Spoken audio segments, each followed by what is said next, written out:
આપણે બટેકા રોલ પૂરી બનાવવાની છે, તો એના માટે આપણે લોટ બાંધીને ઢાંકી દીધો છે. હવે આપણે આને ઢાંકી દઈશું. ઢાંકીને આપણે સાઈડમાં લઈ લઈશું. હવે આપણે એક બાઉલ લઈશું. આપણે હવે આ ડુંગળી અંદર નાખવાની છે, તો આપણે એને પાતળી કટિંગ કરી નાખીશું.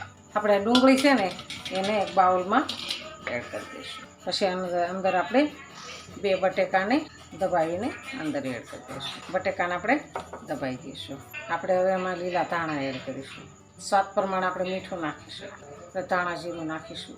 થોડુંક લાલ મરચું નાખીશું. થોડીક આપણે હિંગ નાખીશું. આપણે થોડીક હળદર નાખીશું. આપણે ગરમ મસાલો નાખીશું.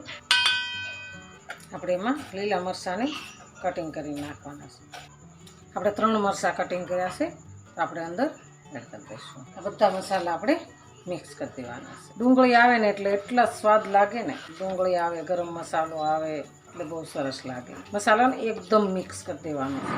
આપણો મસાલો સરસ તૈયાર થઈ ગયો છે. આપણો મસાલો કમ્પ્લીટ થઈ ગયો છે, તો આપણે આને સાઈડમાં લઈ લેવું. આપણે લોટ છે એને થોડોક ચીકણો કરી દેવાનો છે, તેલવાળો કરી નાખવાનો. થોડોક આપણે તેલવાળો કરી અને આપણે એને સરસ આપણે મોહળી લેવાનું છે. આપણે આના 4 ભૂંગળા કરવાના. આપણે લોટની અંદર બોળી લઈશું. બોળીને આપણે એની રોટલી વણ નાખવાની છે. આપણે રોટલીને સાઈડમાં રાખી દઈશું. હવે એની અંદર આપણે મસાલો એડ કરવાનો છે.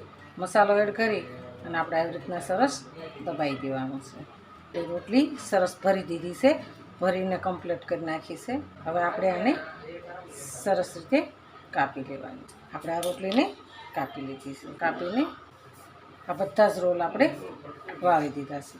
રોલ વાળી અને હવે આપણે થોડીક હથેળીમાં તેલ લગાવવાનું. તેલ લગાવી એટલે સોટ ચીપકે નહીં. નીચે આપણે થોડાક ધાણા નાખીશું. હથેળીમાં થોડુંક આપણે તેલ લગાવી દઈશું. તેલ લગાવીને આવી રીતના દબાવી દેવાનું. આવી રીતના આપણે દબાવીને સરસ કમ્પ્લીટ કરી નાખવાનું. તેલવાળા કરીને આવી રીતના ચીપકાવી દઈશું. હવે લોટી મૂકીશું અને ગેસને આપણે ચાલુ કરીશું. ગેસને ચાલુ કરીને આપણે તેલ લગાવી દેવાનું છે. આખી લોટીને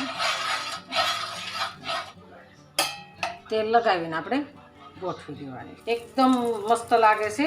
તમે એક વખત બનાવીને ખાઈજો અને પછી મને કમેન્ટ બોક્સમાં લખજો. આવી રીતના ફેરવશું. તેલ છે એ નીચે આવી જાય અને આપણે આને ફેરવી લઈશું. બની ગઈને એકદમ મસ્ત સરસ. આપણે એનો બ્રાઉન કલર થાય ત્યાં સુધી આપણે એને શેકાવા દેવાની. વચ્ચે નાખશું ને એટલે ફરતું આખામાં આવી જશે. જે આપણે સડી ગઈ છે એને આપણે એક ડીશમાં કાઢી લઈશું.